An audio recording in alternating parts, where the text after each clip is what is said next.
From The Times and The Sunday Times, this is The Story. I'm Luke Jones. It was the result I expected. I knew that it was going to be relatively close.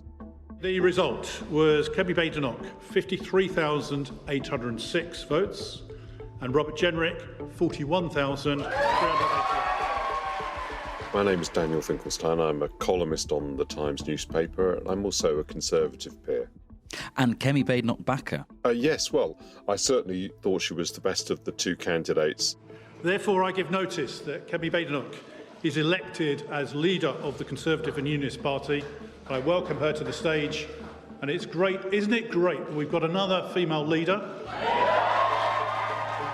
I think Kemi Badenoch's a person of principle, and she's very interested in elaborating those, and a person of ideas. The time has come to tell the truth, to stand up for our principles, to plan for our future, to reset our politics and our thinking, and to give our party and our country the new start that they deserve. It is time to get down to business. It is time to renew. Look, there are questions. The last time the Conservative Party had a leader as ideological as Kemi Badenoch, which is very rare for it to have, was Liz Truss, and she got stuck in a position that was a complete failure within a very short period of time. So there are risks with having somebody who has got great clarity as well as advantages of it.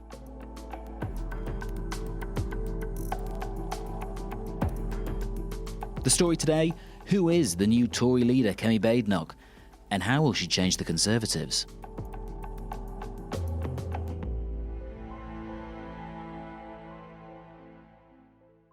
Can we talk about her first of all, and then the challenge she faces? First of all, as a candidate, why did your vote end up with her in the end? Maybe this is a bit unkind, but I felt that Robert Jenrick had sort of tapped into ChatGPT the words, "What do I have to say in order to win the leadership of the Conservative Party?"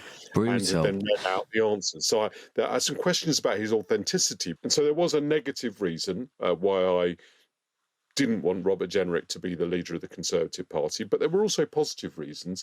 I think Kemi Badenoch's intellectually often very interesting. I'm quite impressed by the way that she expresses herself, both on the platform and in the House of Commons, how she deals with particularly complicated issues. So there's a lot that I like about her. Lots of people have criticised her for being quite fiery at times in public and also, behind closed doors in meetings. Is that an area where you think she might get unstuck?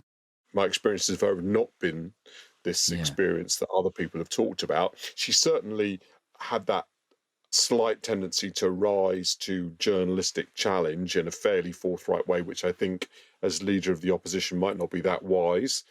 And so there's a question, and that I don't know the answer to. How well does she listen to advice from close advisors, and how good are they? On the other hand, I was quite impressed by her leadership campaign. That was a smart campaign. She put herself in the position whereby she allowed to come to her centrist Conservatives who might define themselves as to the left of her in the party by not getting nailed down to too much policy. And I absolutely would have advised that. She's got an enormous challenge ahead of her, hasn't she? I guess the first one is getting her own party in order. You've had plenty of experience of this, advising Tory leaders of the opposition in different circumstances, but, still with challenges in front of them. How on earth is she going to try and get this new, leaner party in line and in election-fighting shape? Well, let's start with the way in which her job is harder even than William Hague's, for whom I worked in 1997. It's harder because she's got 121 members of Parliament when he had 165. That's a practical challenge. It means it makes it hard to sort of divide between the front bench and the back bench. You're going to need almost a very, very large proportion of people on the front bench. Once you take into account people like Rishi Sunak or Jeremy Hunt, who aren't going to necessarily serve you, one or two people like James Cleverly, who's decided not to as well, and then you take out those people who are serving on the backbench committee like Bob Blackman. There are people over the age of 80 like Roger Gow. You're ending up in a position whereby you've got not enough people to serve. The decisions are made for you. It's just who's there. So that then becomes difficult because you have to hold that group together.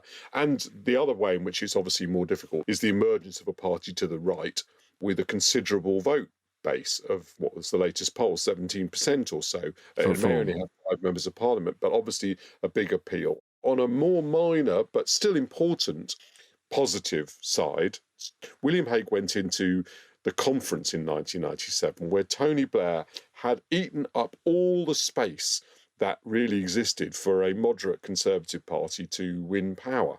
And he positioned himself there, and the Labour Party stayed there for a long time. This government has created space for the Conservative Party almost immediately. First of all, by mishandling some of its early political narrative, but now more substantially by this budget, which has given the Conservative Party a position to say we are the party of lower tax, and we're also going to be the party of better public services, because although you're putting all that money in, you're not going to spend it wisely because you're putting it in too rapidly.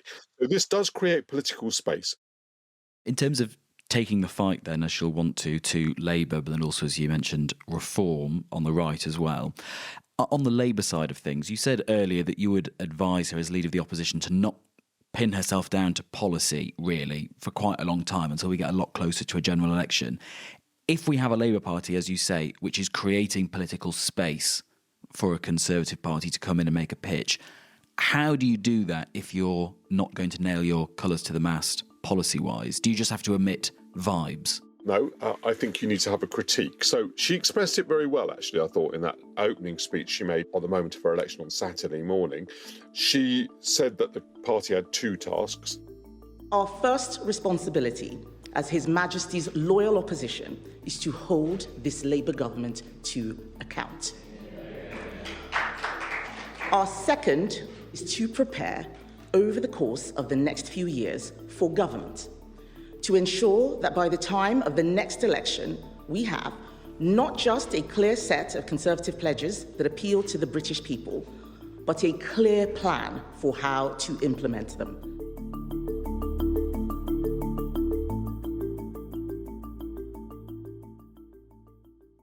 My sort of contribution, if I was round the table discussing strategy with her, would be to think about attacking the value for money idea that the Labour Party came out with in the budget. In other words, to start to say we are spending all this money on public services, but it will not be well spent. If the Conservative Party gets stuck in a position of saying we're overtaxed, but people think that tax is going on good services, it'll be much easier for the Labour Party to repel the attack. Then there is the side of becoming a reasonable alternative government. I don't think making policy at this point makes much sense. You can't make a fiscal policy so early in the Parliament. You can't make responsible policy when you are just starting out and you haven't given it enough thought, and you're often stuck with the policy. But I think you can still show that you can be a responsible government by showing you are firm and strong as leader, that you're ready to reform your party, that you give reasonable arguments against the government, that you're somebody who's trustworthy, that knows that the Conservative Party has got a problem with people questioning its integrity. There are lots of things that you can do. And do you think that just naturally from that, returning support from Labour will flow, and also from those who left to reform as well? Or do you think there's a separate reform strategy that has to be put into play? The biggest problem you're going to have as an opposition is that, for completely understandable reasons, people aren't that interested. So gaining attention will be difficult, and support won't naturally flow back. An awful lot depends on whether this government succeeds, and if it fails, in what way. If it fails now, I think, on an economic front, that is, this tax and spend policy, because they've now been very clear that that's what they're doing, isn't successful, then it does create space for the Conservative Party, I think. If the problems are mainly of the Taylor Swift kind, entertainment and populist issues like that, or if they turn out to be primarily immigration, I think that may help reform more than it helps the Conservative Party. But here's the thing, you just don't know what will happen to the other parties. And because you don't know that, you can't know, I think, how successful Kemi will be.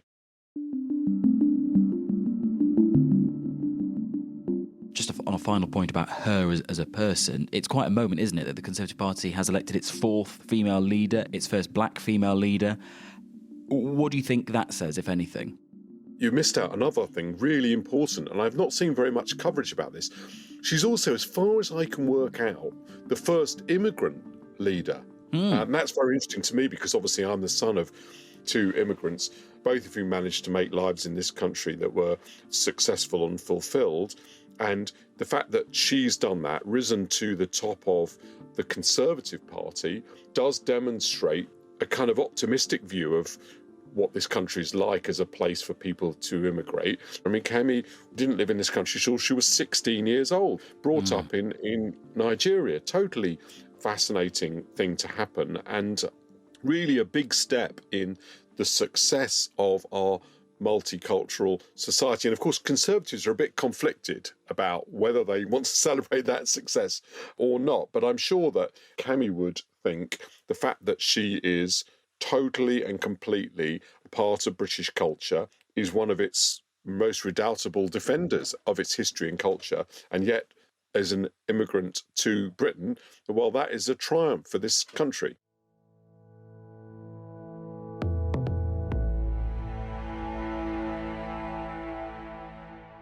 I'm Janice Turner. I'm a columnist and an interviewer on The Times. You did quite a sort of chunky profile interview piece with Kemi Badenoch early on this year, and you went to go and meet her in her constituency, wasn't it? What was that like? Yes, in a constituency home in Saffron Walden.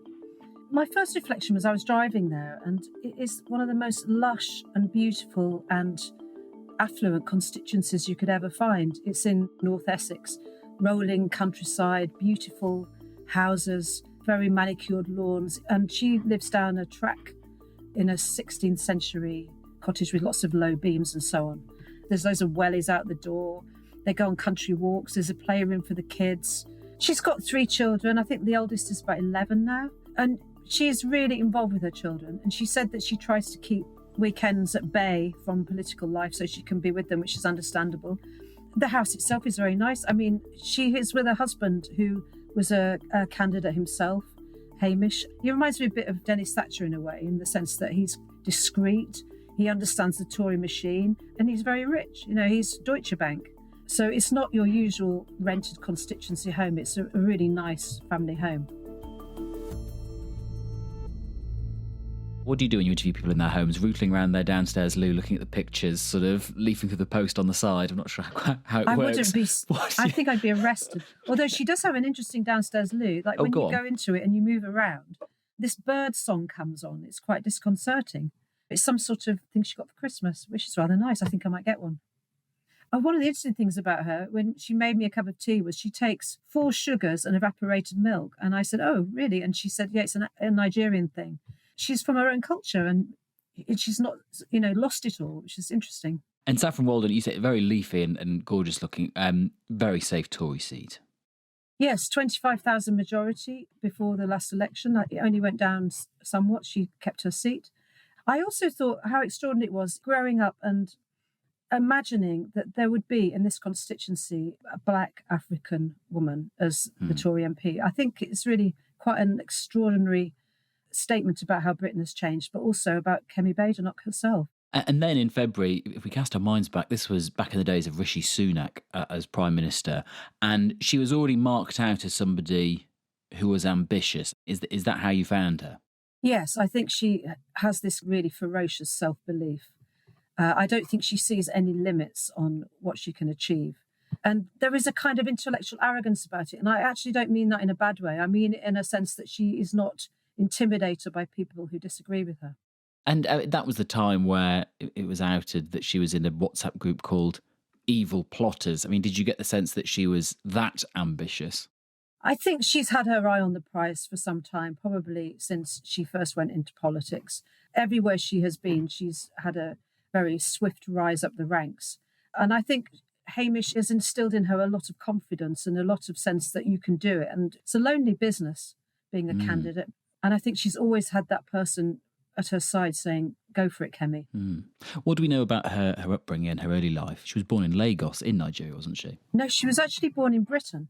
Her mother came here to have a baby, and the story in the family is that her mother had a difficult pregnancy. So she gave birth to Kemi in a private maternity hospital in South London. And then they returned 2 weeks later back to Lagos. Ah, so she grew up there. Yes, she grew up in Lagos and she lived there till she was 16. And her parents were medical types. Her father was a general practitioner. He was a doctor for the oil industry. So there was a time when they were doing really well because the oil industry in Nigeria was booming. And her mother was an academic at the university.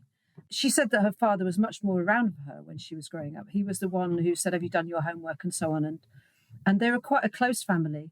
She said to me that often African families are quite remote from their children. So you don't have that kind of cosy relationship that perhaps British people do with their children. But she said that her family was known to her friends as the Cosbys, obviously before all the bad business with Bill Cosby. But, yes, the sense that it was just very friendly and they made jokes together. And she said, and I thought it was a lovely quote, actually, my parents knew who we were and we knew who our parents were. So there was a sense of connection there. And do you get a sense of what she was like as a child? I think she was quite outspoken, quite fierce, all the things that she is now. She was competitive. She was good at maths and good at chess. She liked to beat boys, she told me, in chess competitions. She was very singular. And this was, remember, not an easy time to be in Nigeria. The oil industry boom was starting to fade. There was a lot of political unrest and things like power cuts and the water being cut off. She's always said that was quite a seminal experience for her, was seeing the state fail. So walking a long way to collect water in buckets, having power cuts so it's hard to do your homework, all those sort of things. They're quite sort of formative in her political thinking. Yes, and they did leave Nigeria, the family, in the end, as the economy went south. No, the family didn't leave. Basically, because she had British citizenship from being born here, there was a time when anyone from a Commonwealth country, if they were born in Britain, they had automatic British citizenship. So at the time when the country was in turmoil, they sent her here, age 16, on her own, which is quite a big thing for a girl, just to go and live with family friends in Morden, in sort of the outskirts of South London. And the very first time I went on a bus was here. And most of the time I actually couldn't afford to use the buses. So buses were a treat. I was working at the time. I was at college part-time, but I was working to survive. And that was what was weird. And she was enrolled at a sixth form college to do A-levels. And another formative thing in her life really was that she'd been from a very middle-class family where they had very high expectations of her, that she would become a doctor. She'd already been offered a scholarship to Stanford, but the money in the family had gone down at that time, so they couldn't take up the scholarship. It was the change in life circumstances rather than the change in the country that I found difficult to adjust to initially. So she did computer science at Sussex after getting sort of reasonable A-levels. So I've always had to be in situations where I'm the new person and I have to work things out very quickly. And I think I got used to that, or I got skilled at doing that. And this is where her politics started to form. I mean, when she was at Sussex as a university, how does she reflect on that time? Well, Sussex, actually, I went to Sussex as well, although a lot earlier than her. And it's a historically left-wing radical university. But she was a science student. She was doing engineering, going to lectures sort of 26 hours a week, where all the humanities students, slackers like me, would have had about 2 hours a week. And we had lots of time to be radical and to do campaigns and so on. And this is exactly what she came across. And she met the Janice Turners of this world, and made her a conservative. She met my success. Yes.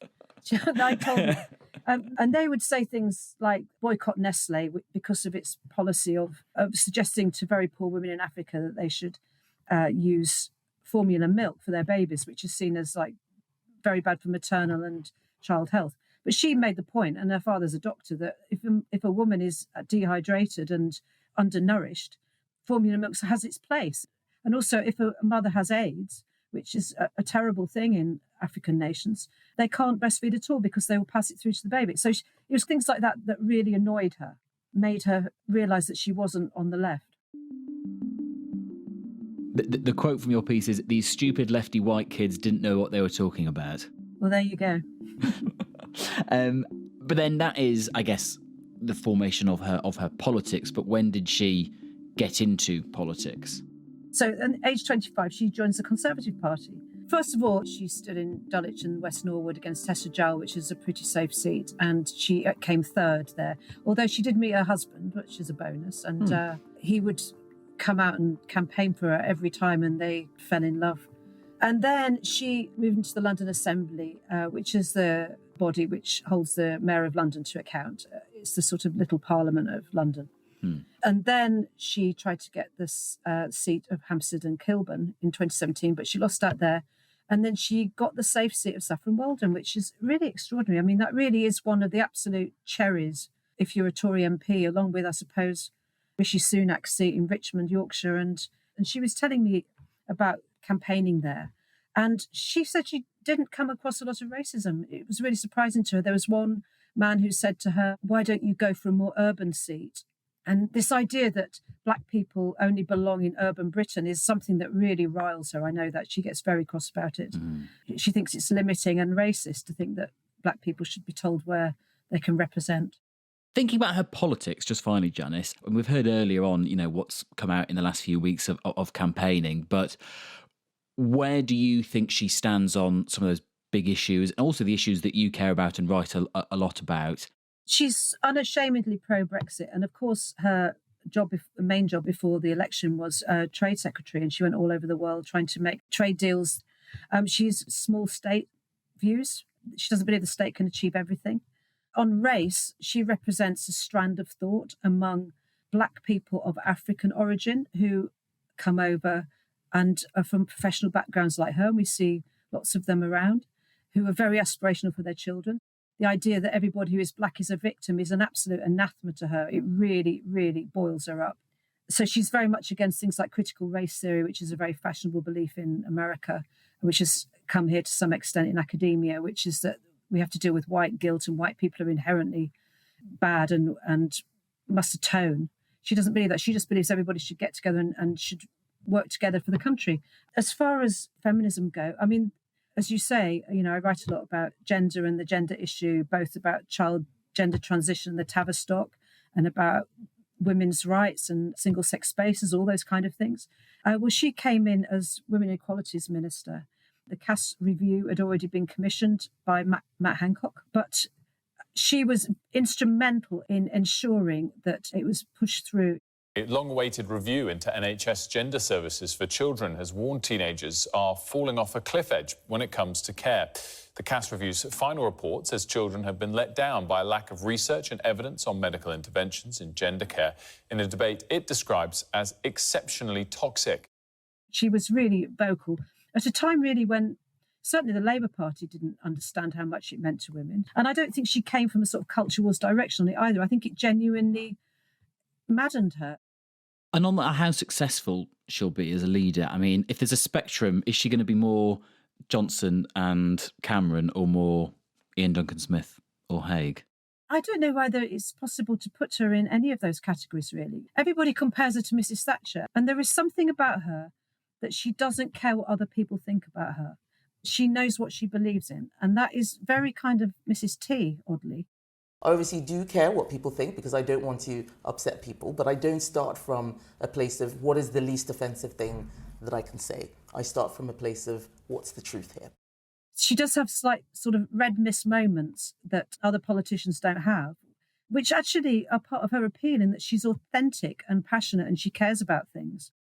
But that can be really successful and electorally, like you said, with the Thatcher example, or it can be Jeremy Corbyn and not go down well, being, very dogmatic and clear and have a bit of a temper on you. Yeah, well, it remains to be seen, doesn't it, how it will play out. Who am I to advise her? But she's a bit Millwall, if you know what I mean. She's a bit no one likes me, I don't care, which is something I actually quite admire, even though politically I'm a long way from her views. But you have to bring your party with you. And if you want to be Prime Minister, you have to bring the country with you. And that's where I think that she has problems. It's that sense of engaging and bringing people with her.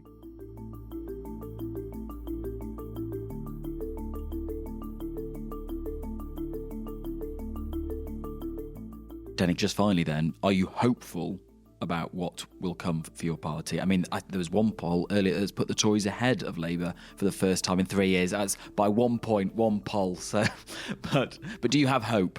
I don't take that too seriously. All it tells you is something that is, I think, worthwhile noting, which is just that Labour started from quite a low base. I think the Conservative Party's got a massive challenge. You know, the Conservative Party's in mortal danger. It got 121 seats at the last election, fewer votes than at almost at any point. It's got a party to the right of it that's got an attractive and charismatic leadership. And at the same time, it's lost a lot of seats in traditionally conservative areas to the Liberal Democrats. It's being led by someone who's untested. You put those things together and set them against, you know, what I've said on the positive side. There's also that downside. So we are about to see something that's very difficult to call, but will be fascinating to watch.